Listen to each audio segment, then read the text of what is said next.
You know, the good news about today's episode is that if you ever get stranded on a desert island, you'll now have a plan in place showing you how to survive. Step 1, learn the language of every animal on the island. If you could complete this simple step, everything else will become quite difficult, to tell you the truth. Howdy, I'm Jeff Goldsmith, and this is the Q&A. My agenda is simple. Each week I plan to bring you in-depth insights into the creative process of storytelling. And folks, we've got a heck of an episode for you today. That's right, The Wild Robot, and we have with us novelist Peter Brown and writer-director Chris Sanders. And the really good news is that The Wild Robot led the Annie Awards, that's right, the Animation Awards, with 10 nominations. You know, one of the many things that was so cool about today's episode was to have Peter explain to us what it was like to come up with this story when he was writing his novel, and then Chris to tell us what it was like when he was adapting Peter's novel into the movie and making it cinematic. Both of these talented writers were very forthcoming about their creative process and what it took to make this movie, so I know you'll dig this episode. And speaking of things to dig, I hope you'll check out Backstory Magazine. We turned 12 this year, and we couldn't have done it without you. And there's a lot going on in the magazine. Our awards season issue, our Gladiator 2 issue is out, and we are continuing to update it with new articles because we're a digital magazine. We could do that. If you've never read us before, you could test drive us over at backstory.net on a desktop or laptop or via our iPad app, Backstory. And if you like what you see, and I hope that you do, here's discount coupon code SAVE5. That's save and the number 5, and that will save you $5 off a 1-year subscription. All you got to do is enter it into the little shopping cart at backstory.net, and don't worry, you'll still have access to the iPad app with your login credentials there as well. And you know, it's the holiday season, so if you want to give Backstory Magazine as a gift, all you need to do is tick the gift subscription box, and that'll set you up. Now, one word of advice: once you complete your transaction, that notification will go out to the email of the person you are giving the gift to immediately. So you might want to maybe write Backstory Magazine as a gift on a card and then do the subscription after you give them the gift, or just be very aware of when you're giving them the gift because they'll be notified. So there's no element of surprise there, aside from the cool email that they'll get. But look, it would really mean a lot to me to have my podcast listeners and Apple Podcasts and Spotify and my YouTube watchers of the Backstory Magazine YouTube page, which is where all these Zoomcasts go. That's right. You could see us talking on Zoom on the Backstory Magazine YouTube page. It would really mean a lot to me to have your support for independent entertainment journalism, so thanks for considering becoming a subscriber. But now, without any further ado, let's jump right into our conversation with novelist Peter Brown and writer-director Chris Sanders as they discuss their animated film, The Wild Robot, which you could watch on 4K or Blu-ray or rent on VOD. And folks, if you want to read the entire screenplay to The Wild Robot for free, you could read it on the Backstory Magazine blog over at backstory.net. This is a great day because you guys just led on the Annie Awards, which were announced today. So congrats on your nominations there. That was really fun to wake up to. I forgot that was this morning. Yeah. It's always good to wake up to good news. Well, look, I want to give our listeners a baseline. Peter, you studied as an illustrator at Art Center College of Design, and then you started working in animation television before you got your first book deal. Tell us about that and what it was like to break in and kind of find your path towards being both an illustrator and an author. Yeah, well, when I was growing up, I loved animation. I wanted to work at a place like DreamWorks or Disney or, any big studio, little studio. I just loved it. I was filling sketchbooks with drawings of like cartoon characters, my favorite characters from movies, animated films. Of course, I was inventing my own characters. So I went to art school thinking I was going to work in animation. Art Center doesn't actually have an animation program, or at least it didn't when I went there. So illustration was sort of the major that encompassed animation, obviously illustration, even some graphic design and fine art. It was very all-inclusive kind of major to choose. So I felt like I had a lot of flexibility. So I started studying these things. At a certain point, I took a kids' book class and realized that a children's book, especially a picture book, is almost like a little animated film, But instead of a whole team of people, I am the writer and the director and the costume designer and the lighting designer, So I think about my picture books, especially like they're almost little animated films. But after I graduated, I had spent a lot of time studying animation. animation. So, you know, it's storyboarding and character design. And I ended up getting a job working on a show for the Cartoon Network, painting backgrounds for a couple seasons, The Venture Brothers, and on the Adult Swim show, line. by the way. Yeah, yeah, you know what? Long time Yeah. fan of the Venture Brothers. It was really fun. It was a great group of people. But at that point, I'd already decided that kids' books was really my calling. And so while I was working on the show, I was pitching book ideas. And eventually, I signed up my first picture book while I was working on the Venture Brothers. And I've been publishing books, about a book a year ever since. It was a long time ago. Ultimately, getting around to The Wild Robot, which was my first novel for kids. Picture books are for, you know, young kids. Wild Robot is a middle grade novel, which is still for kids, but slightly older kids. I guess the last question I would ask you about breaking in is, how long did it take you before you realized that you could quit your quote unquote day job and really write full time? Because it takes a while, and writing is a side hustle for a lot of people. Yeah, I was working at the animation studio. I don't think it's around anymore. It's called Noodle Soup, tiny little studio in New York City, for like a season. It was like 6 months of work, and then I had 6 months off, in which I would make a book. And then I went back to this show for another 6 months, and then I came back and had another book deal at that point. And from that point on, from my second book on, I've been able to survive just off of my kids' books. And in the early days, it was a little rough. You know, I was out of college, I had roommates. It was, you know, it was not luxurious at all.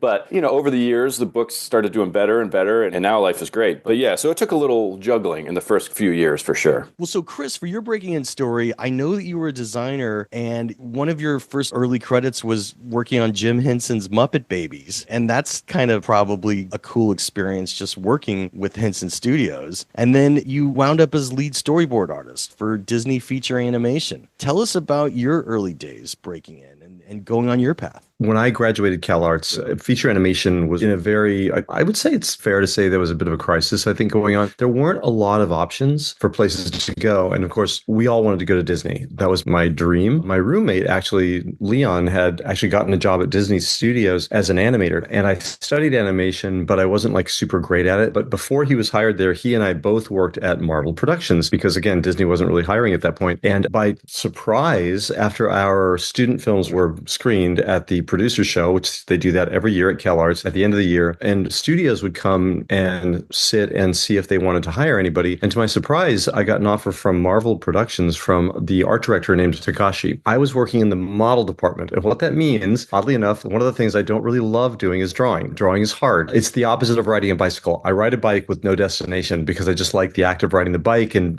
the exercise. But drawing, I need a destination. I need a drawing of a bear. So I'm now going to try to draw a bear, and I suffer through the process of trying to get a bear drawn or whatever. So in school, they were always saying, like, go out and draw everything, anything you see, draw things that you see. And I'm like, I couldn't do it. I couldn't do it. And so oddly enough, in the model department, anything that was going to be on screen, because it was being produced overseas, locally within Marvel Productions, they needed a drawing of that thing so that they could send it to the ink and paint department. They could ink it, paint it, and send it with the rest of the script to the studio so that it would be accurately produced on screen. So I was drawing everything from literally a cookie crumb, which was a tiny little, you know, what you would think it was, to these very elaborate things that like would be on screen. And I not only had to draw them, but I had to do turns. So I had to do orthographic views of everything, chairs, costumes, and everything. So my punishment for not drawing compulsively was to now have to draw all these different things. And it was actually amazing training. So that was my time at Marvel. And I did get to see Jim Henson and Frank Oz one time in person when we had a thank you lunch. And they came and they brought Miss Piggy and Kermit, and Miss Piggy and Kermit said thanks to us.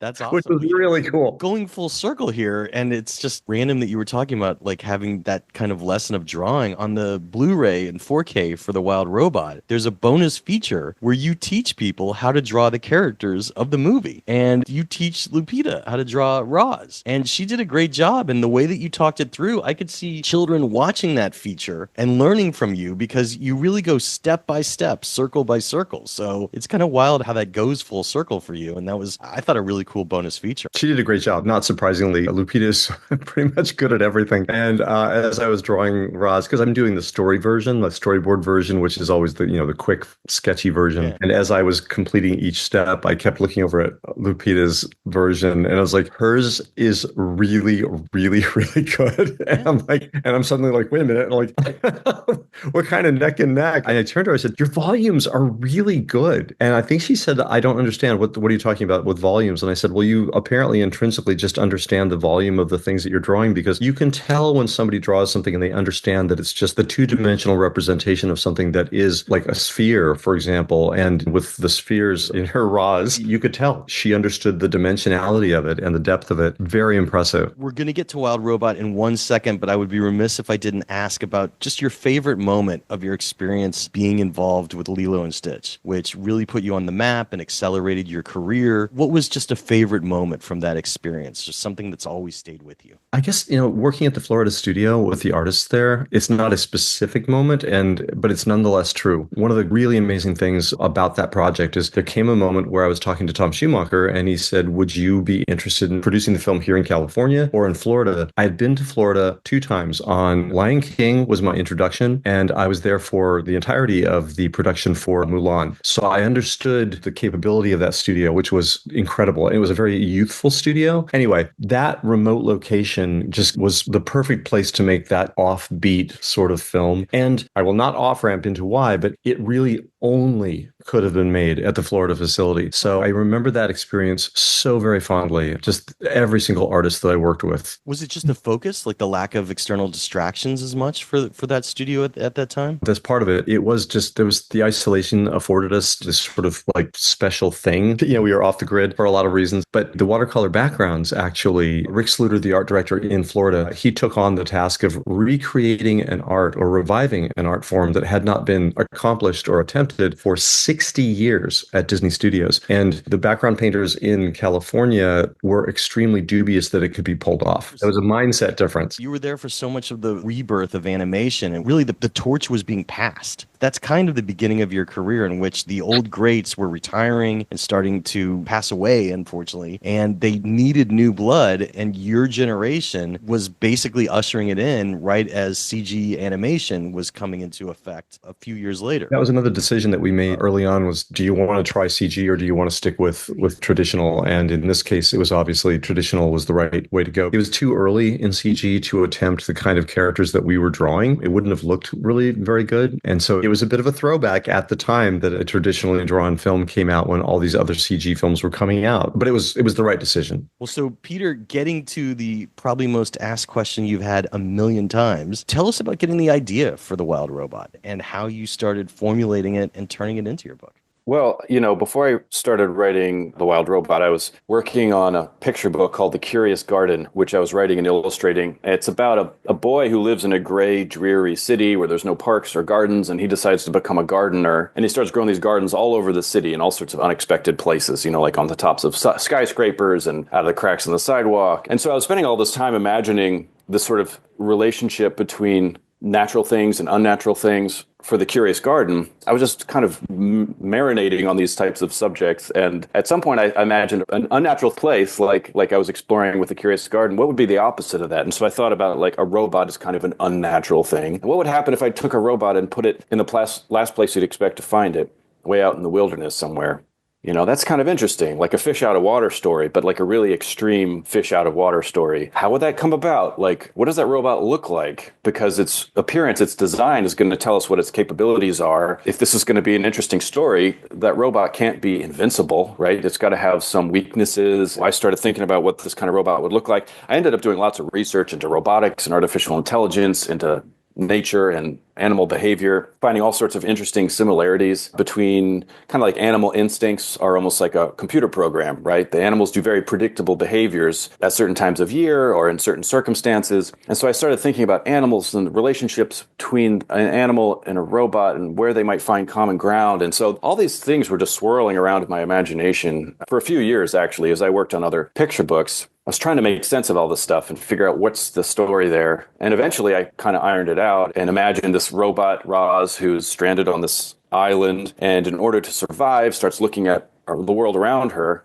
studying animals, mimicking their behavior, ends up kind of decoding the animal language. It all kind of made sense. It follows a very rational step-by-step process. That's one of the things I wanted to do is I write for young readers, right? This book is targeted at maybe 8 to 12-year-old kids. And I wanted to kind of like hold their hand and walk them through this gradual process of watching a robot become almost more natural and wild than a person ever could because of her special abilities, right? And her experiences. We watch as this thing unfolds, and I wanted to show you every little step of the way so that when we finally end up with this robot who's got like stuff growing on her and she's like emerging from the woods and there's animals following her, that we see how it got to that point. It was a really fun combination of all of my favorite subjects into one story, So I had a blast. It took a long time, but I had so much fun writing the novel. At what point while you were thinking about it, did you realize it wasn't going to be a picture book? It was going to have to exceed that format. It was going to have to, yeah. That was my next question. Yeah. Oh, okay, sorry. No, that's great. I'm boarding. I boarded your. That's so funny. I love it.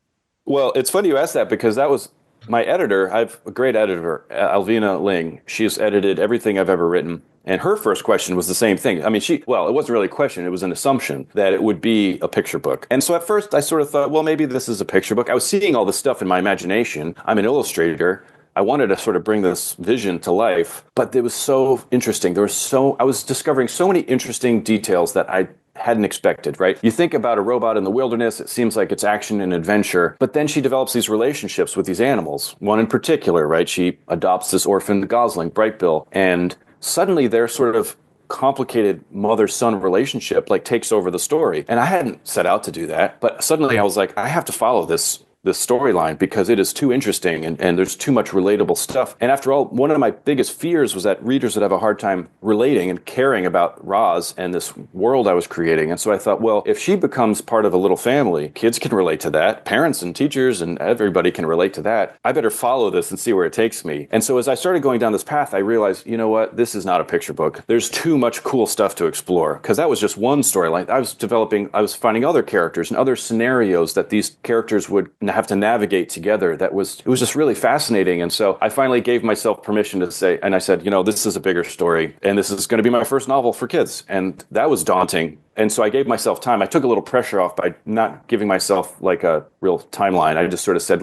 I have got all these picture books that I'm also working on simultaneously. I was like, I've got, I can pay the bills. I'll be fine. But I'm going to take my time and let this story unfold naturally and organically and see what I end up with. So it was a long process, but it was obviously the right decision to let it be a longer story. How long did it take to write? I was sort of tinkering with these ideas and researching for years, probably 6 or 7 years. And so I'd be writing notes of that whole time, of course, but at the end, it was about 2 solid years of just working on The Wild Robot. Chris, when did it appear on your radar? I believe you read it to your daughter, or you discovered it through your daughter, and also when did it become a reality at DreamWorks Animation? It was in the house, and I saw it. But many kids read The Wild Robot as part of their curriculum at a certain grade level, and my daughter was no exception. She had the book, but I had not looked at the inside of it, and it was around. I dropped into DreamWorks 2019 after I was finishing up Call of the Wild, just looking for the next thing I might be doing. And I dropped in to see what was in development. And they actually quite literally laid some projects out on a table in front of me. Some of them were books, and amongst them was this book, The Wild Robot. And as they described each of these properties, just the very first description of The Wild Robot made me realize that's the one I'm interested in. And so I took the book home and read it that very same day and the next day. I'm not a fast reader. And I called them back immediately, pretty desperate to work on it. I found out later that it had been there for a few years. And I just feel incredibly lucky that nobody else grabbed it before I did. And then I mentioned it to my daughter that I was going to be working on this project. And she said, I read that, remember? I was like, oh yeah. And she pulled it off her shelf. I'm like, oh my gosh, So yeah, I was right next to it for years. When you start on a process, obviously based on a previously existing work, there's always a period where you get to talk to the author. And I'm sure you guys had a call. And, some writers, they don't meet the director until the premiere. And, it happens in a lot of different ways. What was your working relationship like, Chris, before you went and started your screenplay? Peter, jump in as well. We did a Zoom. We did a Zoom call, and Jeff, the producer, and I zoomed with Peter, and didn't really have any particular questions. It was just a sort of let's talk, but Peter laid some stuff on us right away that off screen I was writing down, making notes on, because Peter, you were busy on another Wild Robot book at the time. I think I was working on the third book, The Wild Robot Protects, when we were starting our conversation. Yeah, you were in the illustration zone. I remember that, and. Yeah. That's cool. Well, I want to talk about your creative habit for a second. Just basically each of your processes for writing. So, obviously, Peter, we'll talk about writing the book, and Chris about the screenplay. How important is outlining to your process when you sit down to write, Peter? So, did you outline Yeah. Wild Robot? Oh yeah. Wow. Let me say, I spent years outlining. I probably spent a whole year. I do it in what I call story mapping. Okay. It's kind of like a flow chart, I have this big sketchbook and I just start writing ideas and circling them and drawing arrows. And I must have filled two sketchbooks that way. Oh, Just wow. thinking through the logical series of events to tell the story that I wanted to tell. And, I would do a story map for the whole story. I'd do a story map for a chapter or for a few chapters. It didn't matter. I was just like outlining like a madman. But for me, because this was my first novel, even though it was for kids, it still felt daunting to me to write a 35,000 word story. And so I wanted to have that story lockdown. I wanted to know every step of the way what was going to happen before I started actually writing the words that would appear in the finished book, because I knew if I didn't, I was going to end up spending weeks or months of my life writing stuff that was going to end up getting cut, right? So outlining was a big part of my process. And I learned that from my picture books. Actually, interestingly, I outlined my picture books quite a lot. And I thought about each chapter in The Wild Robot almost like a picture book text, because it's about the same length. The short chapters, 500 or 600 words. And again, that was natural for me because I'd made so many picture books. I was kind of comfortable writing in sort of 500 word chunks. And so by taking this big story and breaking it down into 80 short chapters, which outlining was a crucial part of that process, that not only did it make it much easier for me to sort of wrap my brain around each task, each chapter that I had to figure out. But I realized also that it was really good for kids, because kids like short chapters. The kids like finishing a chapter. They get a little boost, every time they finish a chapter. It feels like you've accomplished something. I feel that way as an adult when I read. I feel the same way. So by making this book have 80 short chapters, I was giving these kids like a little pat on the back every few minutes as they finish each chapter to keep them going. So it was this great kind of magical thing that happened where my habits led me to make these certain decisions, which worked not only for me creatively, but also for my audience. Chris, what about when you break down a script? Obviously, this is the art of adaptation. So you have a book to go off of, but you do still possibly need an outline, I would think. It's interesting that you said what you said about when we were outlining Crudes, the film. It was 1 year of outlining. You are saving yourself a lot of grief. It is worth the time. The last thing you want to do is, and it's tempting a lot of times. I think many times I see scenes and I want to work on them right away, and it's those finished scenes I'm seeing in my head that really like keep me going through the painful outline process, which is much more architectural. There are people who are architects, and this is not me. This is, I think, the author of Game of Thrones, George R. R. Martin. I think he said this. That's the first time that my wife read this and told me. He said some people are gardeners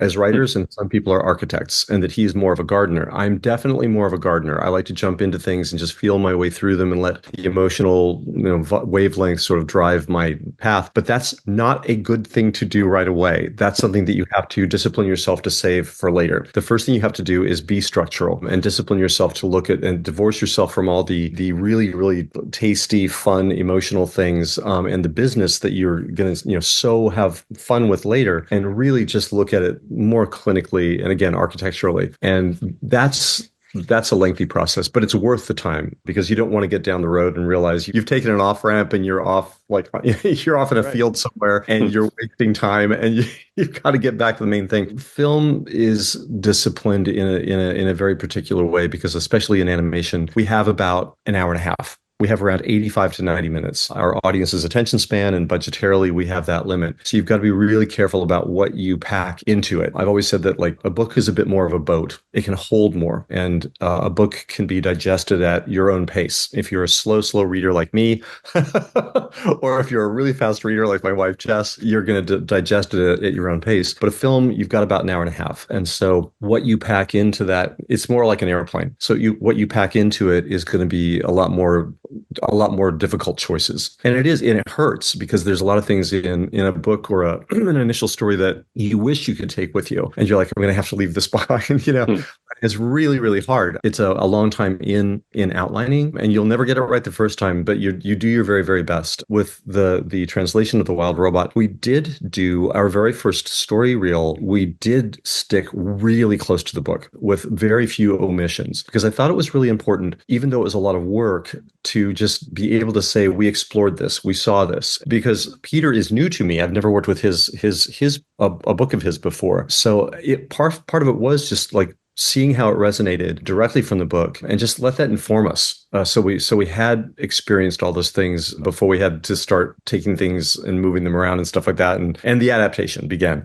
Well, and right, because at a certain point you have to make a novel, filmic. So you have to have some artistic license there to stray. That makes sense as well. My next question about your creative process, Peter, is when you sit down to write, do you give yourself a page count that you want to hit each day, or do you give yourself a certain amount of hours that you want to hit each day? I love this question because it forces me to admit that I feel like a fraud. Like I don't feel like I'm a real writer.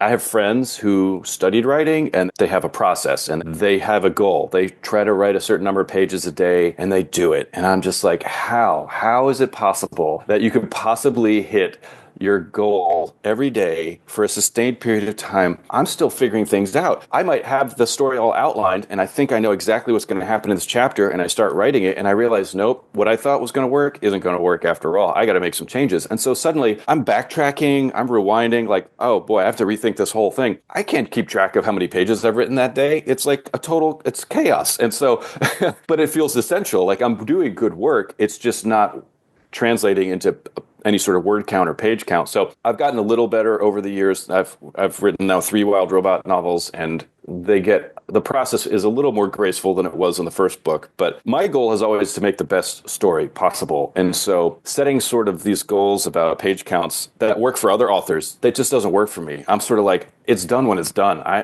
don't know when that's going to be, but I'm not handing this thing over to my publisher until I feel good about it. And I have no idea when that's going to be. So that's what I love about this question is, it's a matter of pages a day or hours a day. I work a lot. I work because I become obsessed, and I'm like obsessed with getting it right, obsessed with presenting these pretty sophisticated ideas to a young audience. It takes this process of like distillation where I have to take something that is over kids' heads. Not that I'm talking down to them at all. I have a lot of respect for young readers, but I want to give them stuff that they're going to really be able to chew on and enjoy, instead of throwing too much at them too quickly. And so anyway, it's chaos. I work a lot of hours. I work a lot of hours. The fact that you think that you're not a professional writer means you are a professional writer. Oh, good. Yes. Because imposter syndrome yes. is something that every writer feels, saying like, oh, I don't feel like a real writer. Well, that means you are a real writer, because that's something that every writer deals with. Good. Chris, same question for you.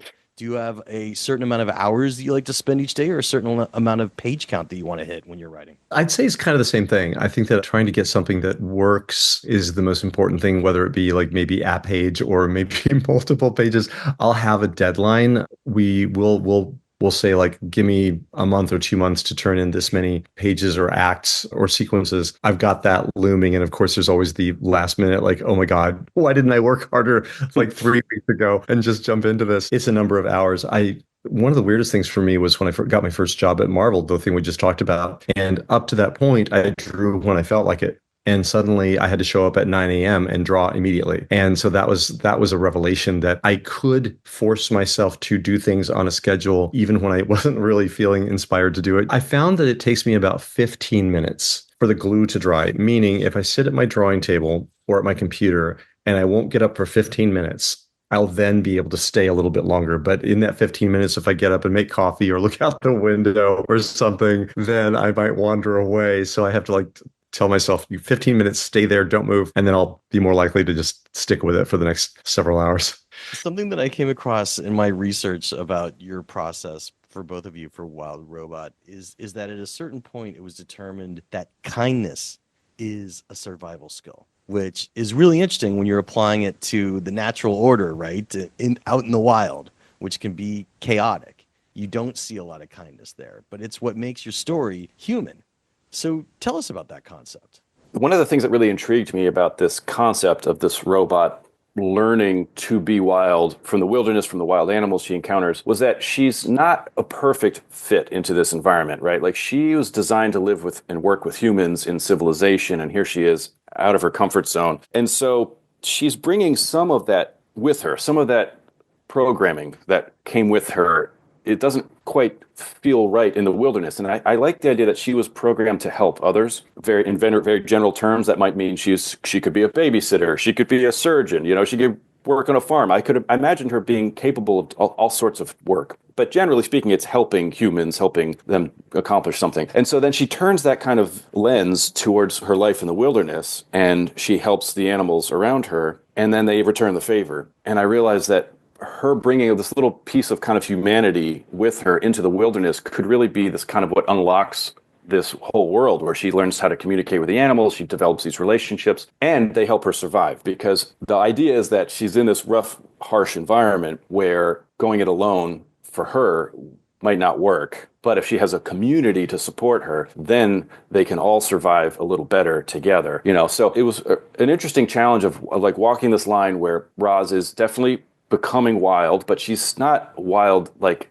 an animal necessarily. She's kind of wild in that she lives in the wild and that she learns to speak with wild animals, but she's got a little bit of humanity in there too. And so she's this more complex character. And the idea that she learns that kindness can help her survive, helping others and being kind can help her survive, felt like a great message, one that people can relate to in the real world. And also like an interesting example of how she doesn't fit in perfectly in either world. She doesn't fit in perfectly in the wilderness, and after the experience in the wilderness, she probably won't fit in perfectly back in civilization because she's taken on that wild stuff as well. That's kind of some of the thinking that goes into it. Although I don't think I ever specifically say it in the text that kindness is a survival skill. It was definitely informing a lot of my decisions. And so I had some great conversations with Chris and Jeff about that. And I think that was pretty helpful to them. That was, in fact, the thing that I was alluding to at the beginning of our session. In the very first Zoom call we made to Peter, he just said that. He said, the thing that was on his mind as a guiding principle as he was writing The Wild Robot was the idea that kindness could be a survival skill. And off camera, I'm like writing that down, like, oh my God, because it was never specifically said in the pages of the book. And I immediately thought, this is something that we need to memorialize, like, in the script, get it on screen. And it became, we always talk about this North Star. When you're in the midst of working on these things and you're in the second act, you can definitely get distracted and lose your way. And that became our North Star throughout the whole process. So that was always up there. So it was one of those things, like probably arguably the most important thing that Peter said to us in that first conversation. So that was just such a huge thing that we heard directly from Peter, is his guiding principle that we adopted immediately. And we're like, okay, we put that up and said, that's our thing. That's our theme. I'm not big on themes, oddly. Like people always, when in my world, they're like, what's the theme of your movie? I'm like, I don't know. What's the theme of Raiders of the Lost Ark?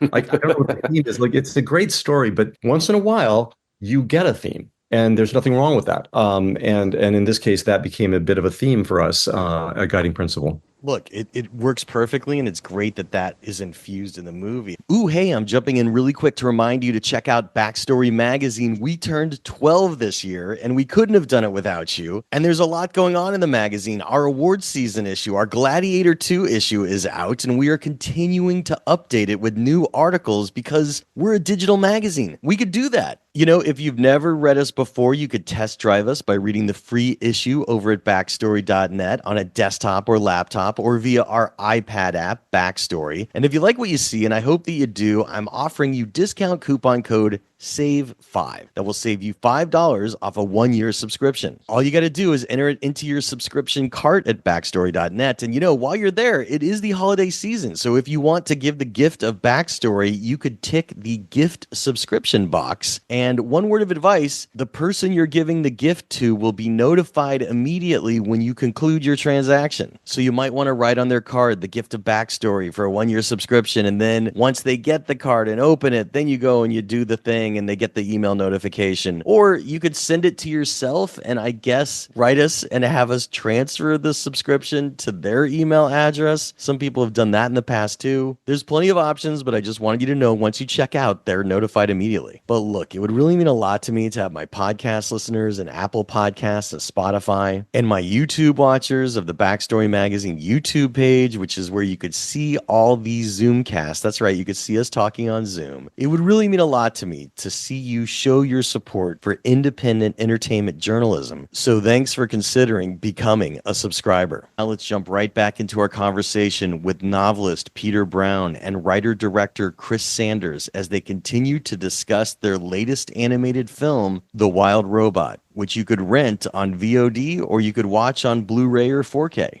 And folks, if you want to read the entire screenplay to The Wild Robot for free, you could read it on the Backstory Magazine blog over at backstory.net.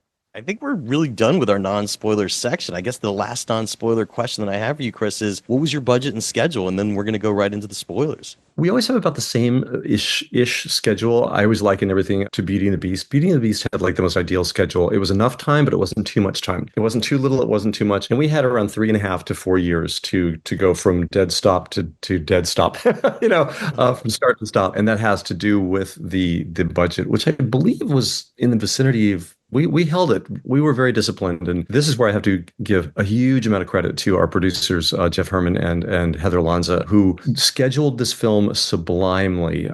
How we brought artists on and at exactly what time. They made it easy for me. It felt effortless from my point of view. And I can only imagine how much work it took to make it feel effortless. But I think we were up 80 million, just almost exactly on target for that. I mean, every single cent of that ended up on the screen. So it was great. I think it looks far more lavish and expensive. Yeah.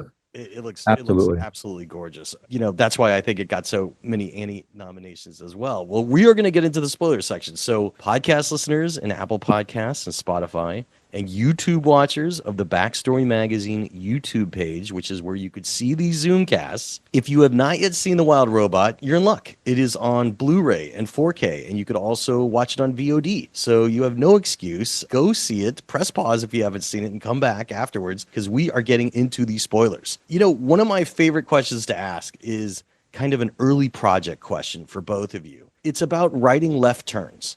So it's something that, Peter, starting with you, something that when you were in your outlining phase or your early writing phase, you decided, oh yeah, this is definitely a plot line or this is definitely a character. And for a day, a month, an hour, or a year, whatever it is, it was a part of your narrative. It was a part of your story. But then you cut it out. Like it never made it to the end. So Peter, I'm talking more of a literary deleted scene or idea. And Chris, really the same to you. I'm not talking about a scene that made it through animatics even. Just something from your early drawing board, or because, as we're going to talk about, Chris, the process of animated movies, you go through these animatics probably 3 or 4 full times of the movie, and a lot changes. So you could pick something out of there too, actually. But Peter, starting with you. Well, the first thing that comes to mind is, when I set out to write The Wild Robot, I didn't know where it was going to take me. I just wanted to tell the story of a robot learning to survive in the wilderness. That was the starting point. And so in a very early draft, Roz was a military robot. She was in a plane crash. This plane crashes onto an island and she's the only survivor. And pretty quickly I realized that this was not going to work because if she's a military robot and she gets attacked by a bear, she's probably going to kill that bear.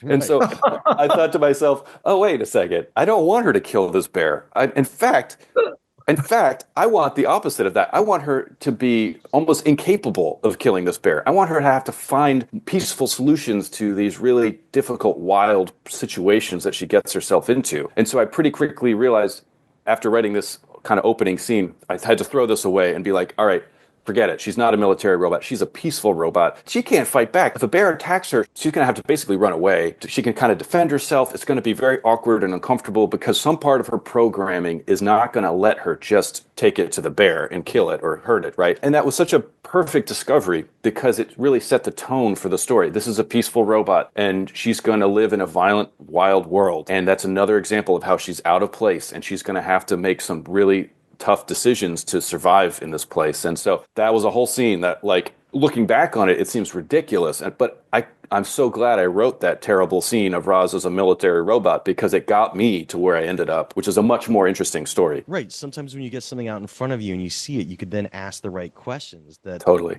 leads you to abandoning it, which is Right. fascinating. Yeah. Chris. Firstly, I have to say, like anybody who watches the film and has not yet read the book, I would highly recommend getting the book and getting the whole series. It's so easy to get. I have multiple copies because I do two things really well. I get lost really easily and I lose things super easily. So I have 3 copies of the second book in my house because whenever I need, I can't find it. So I buy another one. And I also have downloaded it on Kindle because I think it would be interesting for anyone to see the differences. Everything that we did in service to the character of Roz. That was the most important thing, is that Roz's character and the emotional part of her journey and her as a character hit hard and hit the screen and really, really deliver. It's interesting you were talking about the opening of the book, because I wrote and we boarded a whole version where we see the ship. I actually started in a factory initially where we began inside Roz's processor, and these beautiful like almost like it was almost like you were flying over a cityscape at night in this really beautiful complex thing, and you pull out and it was this little processing sphere that was being placed into a robot's head, and the drawer was shutting. So I really began at the beginning, step by step, but I was trying to do it artfully and very visually. And she's packaged and loaded a really cool futuristic ship that was visualized. We never built it, but we did do art of it. And it hits a storm, and some of these containers topple off, and 5 individual containers make their way to shore, of which one miraculously does not get smashed against the rocks. And later on, we pulled that out because, again, we needed time for other things. And we also, it occurred to us at one point while we were sitting editorial, let's begin this along with Roz. Let the audience learn things along with Roz. And immediately we were more connected to her when we took all those visuals off, and we woke up with her with a giant question mark, like, what the heck, right? And now you're really with her. So you're more with her. So that would be a really good example of an adaptation that we went there and explored it on the page and in story and in story reel, and then let it go. And then tried to find something much more compact that still, if you're listening during that opening shot, you can hear wind and you can hear waves and like a klaxon going off. And we messed with that for quite a while too. Do we hear people? Do we hear humans? Do we not hear humans, etc.? So that would be an example of Well, and for a very fans, similar thing. you put those animatics on your 4K, on your Blu-ray. And so you showed an alternate opening of the movie that actually starts with the commercial for Universal Dynamics that then is later played in the graveyard robot scene, when she's getting parts and stuff like that. So even then, like, it really was about you peeling it back to start the audience almost as confused as Roz is, having to really be a fish out of water. And I guess being a fish out of water is my next question for you both, because one of the strengths of the movie that I think people really identify with in the story is that this is an outcast story. Roz is a stranger in a strange land. Fink is an outcast amongst the other animals for being, a trickster. And obviously Bright Bill isn't normal and is different from the other goslings. But it's kind of what bonds them together. And it seems like it's the glue of the movie, and how they then integrate themselves into the greater society is part of the movie's triumph. So tell us about kind of coming from that angle of outsiders who do find their place and do find their place within society. And society accepts them, by the way, as outsiders. Roz was obviously going to be an outsider, right? Like, that's sort of a no-brainer, but I couldn't help thinking about what her relationship would be like with Bright Bill. What does it do to a little gosling to have a robot for a mother? It gives him all sorts of potential that other geese wouldn't have. I mean, he understands the world better than any other goose would, but it also has some drawbacks because it kind of separates him from the rest of the kind of goose community on the island. Like, he's different, and not everybody's going to be able to accept that. He's going to have little habits that he takes from his mother, of course. And this is one of the things that's done so beautifully in the movie is when, we see Bright Bill kind of walking around making like little robot noises and stuff. And it's just such a funny little moment that perfectly kind of encapsulates what we find kind of charming might not be so charming to the other geese in the island, right? Like, to them, him walking around making robot noises was really weird. I thought about that a lot, and I thought about eventually Roz and Bright Bill would win over these animals. Eventually they would accept them and maybe even become a little quirkier as a result. The sort of ripple effect of having this robot spreads across the island. All the animals gradually accept Roz and Brightbill and become a little more like them because they can see how great these characters are and how helpful it is to have Roz around. So the outcast thing was always a big part of the story, and I think Chris and the team at DreamWorks honed in on that really well and brought that to life in such a fun visual and with sound and music and everything else. They really captured that essence so well. One of the most wonderful things I think is not only the relationship that of a goose and robot, which is it's fantastic. It makes you smile just like think about it, but also that Brightbill was a runt and that he was like really chosen by nature not to survive. Right. And that was something that was really, really, I thought, genius in the story. It was a really important element to just like, it was one of those things I kind of thematically had it next to me, like all the time, waiting to find a way to have that help. And it sure did. Like there was a moment at which it was a wonderful thing to have Longneck lay that on Brightbill at this critical moment. We had to find a way for this relationship to power us all the way through the end of the movie. And the structure of the story is really, really interesting and different because we have this climactic sequence in the midpoint where there's this migration. And it was really a gift because a lot of times when you hit the second act of a film, you're struggling. That's the hardest. That's always the hardest part of a film to get through because it's just an easy place to lose energy and lose focus. But in the case of the structure of the story, we had this climactic sequence in the middle that like powered us to the center. But then we have a really clear path forward, which is Roz. Then her role in motherhood like expands to encompass the entire island. So we had a clear thing to do in the next part of the story, but we had to make sure that now that Brightbill was away, that there was tension. That was so that the audience had this tension, that this unrequited thing they never get to talk about, like the reality of things. They never get to say like, I love you and things like that. And of course, we have this moment where Brightbill and Roz's relationship falls apart. In any story where there's a relationship, eventually it is going to come to a point where it falls apart. And in a narrative, you put it back together stronger by the end, but you've got to break it. So we have them break in the midpoint, and that powers us through the very, very end. But that very critical piece of information that he is a runt and was not supposed to survive became a wonderful thing that happens right before the migration, where there's not time to process it. There's no time to process it. The train is leaving the station. So that in particular, I thought was just really genius. Well, it's also something that's important in the story here, in which it's the secret, in which, Roz has to finally, divulge to Brightbill that, by accident, she killed his family. But that same accident also saved Brightbill, as he was the runt that wouldn't have survived without that extra training using all the technology and knowledge that Roz has. So, the revelation of that secret it's an important thing for a storyteller. On the page, Peter, when did you want to have that revealed? And then Chris, your interpretation of doing that for the movie. I just want to put these characters through hell, like life has got to be tough for them. And even for a kid's book, poor Roz, I threw everything I could at her and Brightbill. And I love the idea, though, that Roz was responsible.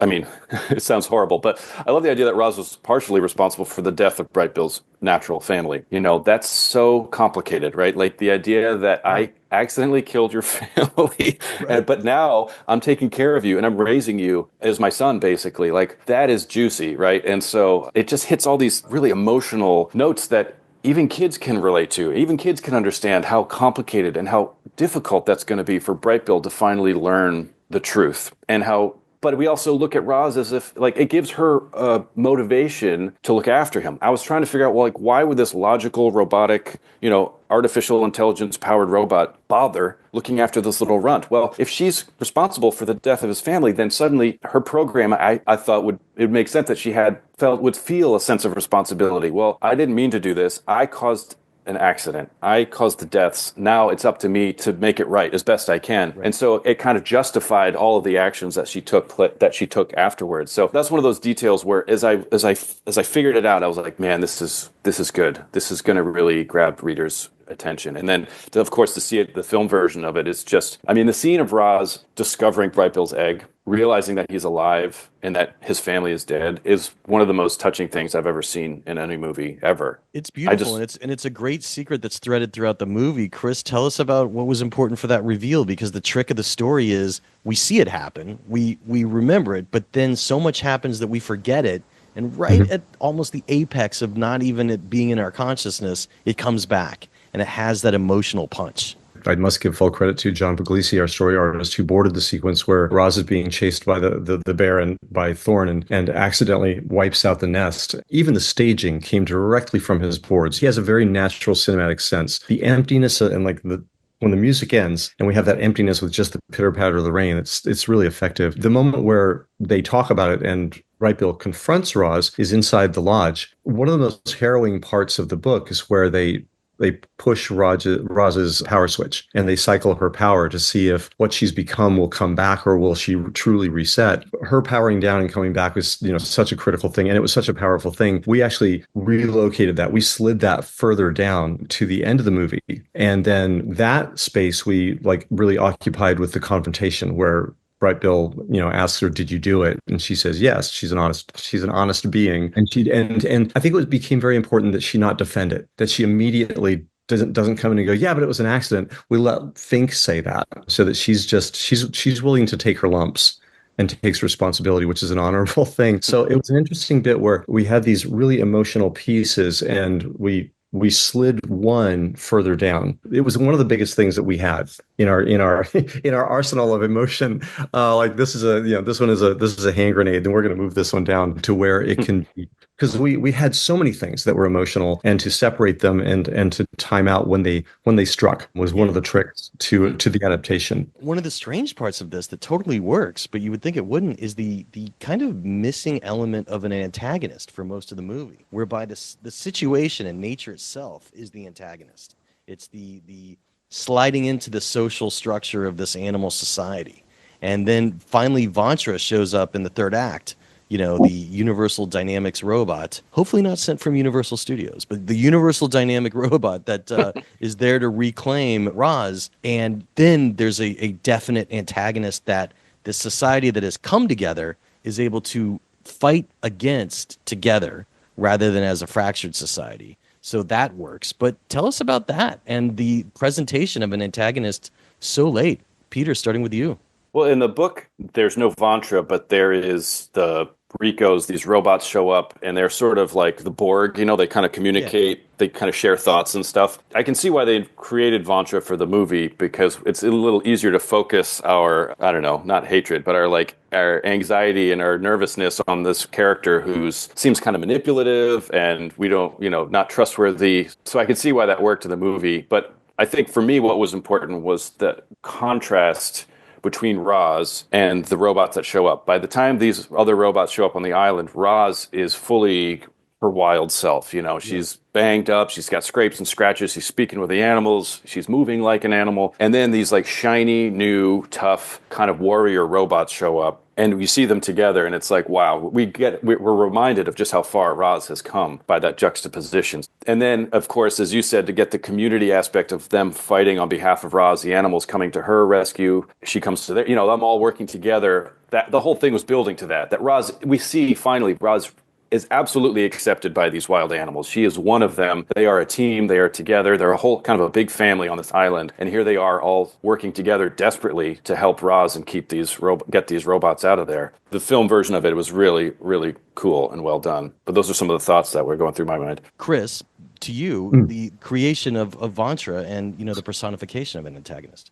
That was not the first time it was written. I wrote through that many, many times. For the first time being very, very close to the book. And there's like the sort of a Hogan's Alley thing that's going on in the book, which is really, really exciting. And I was absolutely a fan of, because Roz it's misty and these silhouettes are all around, and Roz very ingeniously uses some of the wrecked robot parts to help her out, and she's taking charge. That ending we boarded through quite a few times. Vantra came in. The more it felt like we needed somebody who really represented Universal Dynamics. I threw a few titles out and it never cleared. Like I kept trying to name the company that that built her, and it never cleared. And I was like, Universal Studios, hey, maybe Universal Dynamics. I was like, this will never clear. And I was like, it was available. I couldn't believe it. I was like, wow. And then so there's a thing that I've learned in making these films is that by the time you get to the third act, the audience has gone with you through quite a journey, and they're willing to accept things in the third act that they might not accept early in the film. And you can start making larger strides. You need to bring up the pace because it's, again, you've been in there for quite a while and bringing up the pace of these things. And so you need a certain bit of, we also sometimes need a little kick and a little like wake up the audience. And Vontra, that's one of the reasons that Vontra was created, was that she could be this representative of universal dynamics. We had some really interesting conversations with Randy Tom, our sound designer, very, very early on. And I just was flat out asking, like, these days, what does a computer generated voice even sound like? And he came back very quickly and he said, it sounds indiscernible from a human voice. The push in robotics, of course, is to make things sound more and more human. So it seemed immediately reasonable that Vontra could have a personality. And again, that's one of those gimmies that I wouldn't have done early in the film, but later, because it takes Roz the whole film to really break out of that initial mode that she's in and become more relaxed and more human. But and I excused it by putting a line of dialogue in where she says, we are programmed to put our targets at ease to better facilitate their collection. If you watch very closely, the running lights that we added to Roz that were initially just to sort of dress her up and make her a little bit more snazzy and futuristic, the animators immediately began to use them to show, they pulsed with her dialogue. They also transmit her condition. One of the things I really enjoy, I was the kid that when I was back in the 1970s and they sold the blueprints for the Starship Enterprise, I saved my money and I bought the blueprints for the Starship Enterprise and I laid them all out on the floor and to see how the Enterprise really, really worked. Right. And so sometimes I like to think about, like, if this was a real product, what if I had an owner's manual for Roz, amongst the things it might say is like, oh, these running lights will tell you her condition all the time. Like, is she high, is she full of power? Is she running low on power, etc. So if you look at Vontra, when Roz gets hit by Thorn, her lights go bright red. She's distressed immediately. If you look at Vontra, any time Vontra drifts out of Roz's point of view, her lights go red because she's frightened, she's worried. And anytime she drifts back into Roz's view, she goes back to green or teal. And she's trying to keep Roz calm. And I'm glad Peter mentioned that moment, because to me, that was one of the most exciting moments in the book, is when Roz steps forward into the light and she's completely covered with moss and scratches and things. And it should have been like, it was meant to be a shock to Vontra where she had gotten. So it was all about like just giving Universal Dynamics a real personality at that point, because they are heretofore they're relatively unseen. What do you think happened to humanity? Just really briefly, because then I have like one other big question. Only Peter knows.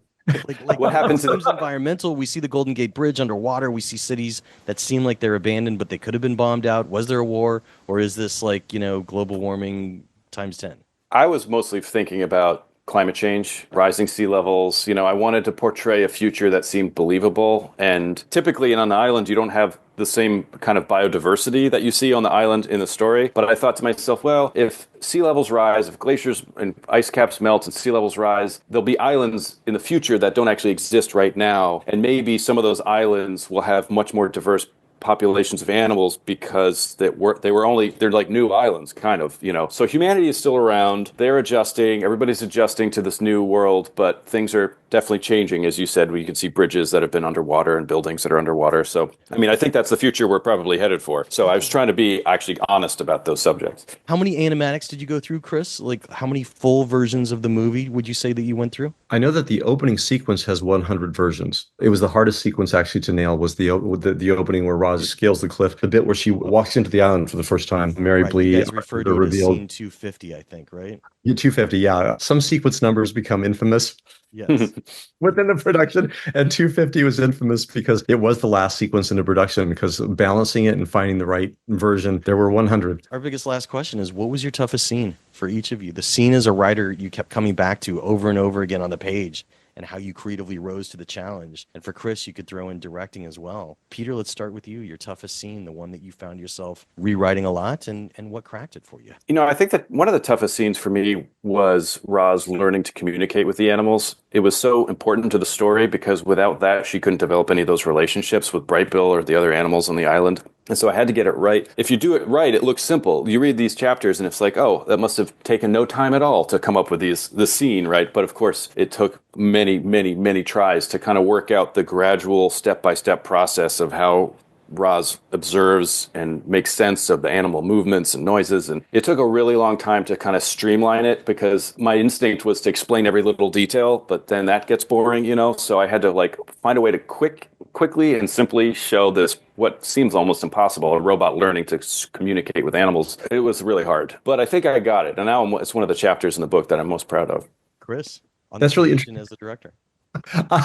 There's several parts that were very very tough and elusive, but it's really interesting that you should bring that up because that was really tough for us as well. Like it's part of the 100 versions that we went through to try to figure out how to really clearly transmit that a critical piece of information that Roz unlocks the animal language. Several versions that we did in the beginning, we stretched that out over the course of an entire sequence, and we had like a progress bar that showed like animal or language being deciphered. But the more spread out it was, the less you saw it. Oddly enough, the more, I say, territory that it occupied, the less you saw it. Concentrating it into one moment where you really pay attention became the only way that you really registered it. So we concentrated the unlocking of the language into some one moment. We came up with the idea of a time lapse. I'd never done one of those before. And there are several things going on visually. There's real time lapse, and then there's like a jagged sort of time lapse where the sky and the time is cycling constantly and running very, very quickly. But the animals will zip in, hit their mark, go to real time just for a moment, and then zip out again. And that was the only way for the audience to register the animals. Otherwise, they would just be this blur going through. Right. So I would say that like it's interesting that it was a tough thing to finalize for you, and it was equally difficult for us to find a way to get it to really register on screen as well. So that was a hard thing. It was hard for everybody, apparently. Was there something as a director, Chris, that you wanted to cite as a toughest scene?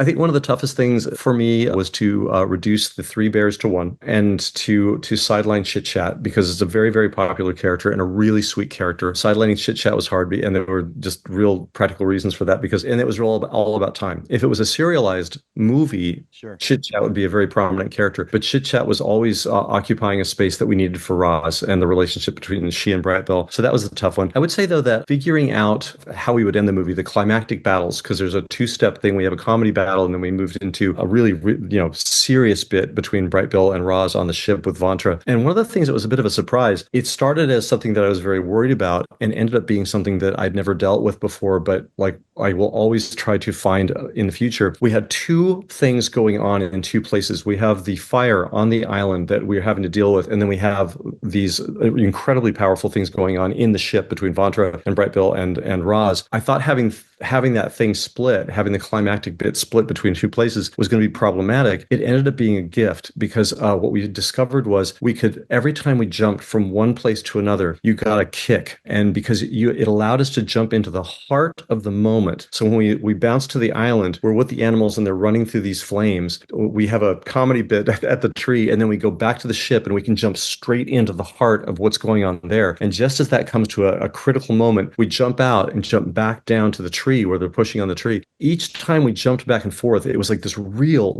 jump in. It was a kick as far as like the emotion. It was a problem that ended up turning into a real gift. Every time we screen the film, I try to sneak in and watch that whole end.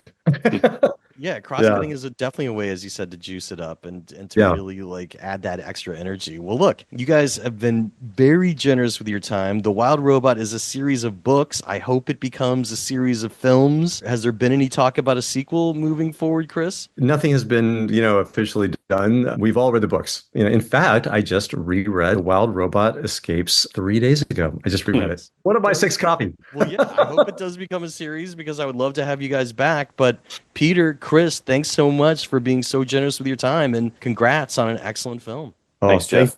And that's how the Q&A went down. Special thanks again to novelist Peter Brown and writer-director Chris Sanders for being so generous with their time and coming down to chat about their animated film, The Wild Robot, which you could buy on 4K or Blu-ray or rent on VOD. And folks, if you want to read the entire screenplay to The Wild Robot for free, you could read it on the Backstory Magazine blog over at backstory.net. Of course, while you're surfing around, I hope you check out Backstory Magazine. We turned 12 this year, and we couldn't have done it without you. And you know, our Gladiator 2 issue is live. It's our awards season issue, and we are updating it with new articles because we're a digital magazine, and we could do that. If you've never test drove us before, you could read the free issue at backstory.net on a desktop or laptop or via our iPad app Backstory. And if you like what you see, and I hope that you do, you could use discount coupon code SAVE5 to save $5 off a 1-year subscription. You know, it's the holiday season. You could also give the gift of Backstory. All you got to do is tick the little gift subscription box in your checkout card at backstory.net. But one word of advice, once your transaction is complete, the recipient is notified immediately. So you might want to write it on a card and say, you've got a 1-year subscription to Backstory. And then once you give the card and they open it, then you go and you complete the transaction. Or you could send it to yourself, and then once you give it to them, you could write us, and then we'll change their name to the recipient rather than your name. So that could work. There's plenty of options to give the gift of Backstory to the storyteller in your life. That's all I'm saying. But look, it would really mean a lot to me to have my podcast listeners and Apple Podcasts and Spotify and my YouTube watchers of the Backstory Magazine YouTube page, which is where you could see all these Zoomcasts. That's right. You could see us talking on Zoom. It would really mean a lot to me to see you show your support for independent entertainment journalism. So thanks for considering becoming a subscriber. The Q&A with Jeff Goldsmith podcast is a copyright of Unlikely Films Incorporated in 2024. All rights reserved. If you want to drop me a line, you could always find me on Twitter as Yo Goldsmith or Backstory_mag. Those same handles work on Instagram, Yo Goldsmith or Backstory_mag. Those same handles work on Blue Sky, Yo Goldsmith or Backstory_mag. I also have a Facebook fan page, so you can find me there. Or you could go old school. You could write me an email at backstoryletters@gmail.com. That works too. And no matter where you find me, I'll do my darndest to respond as soon as I can. I'm Jeff Goldsmith, the publisher of Backstory Magazine and the host of the Q&A, thanking you for tuning in and telling you to stay out of trouble. Till next week.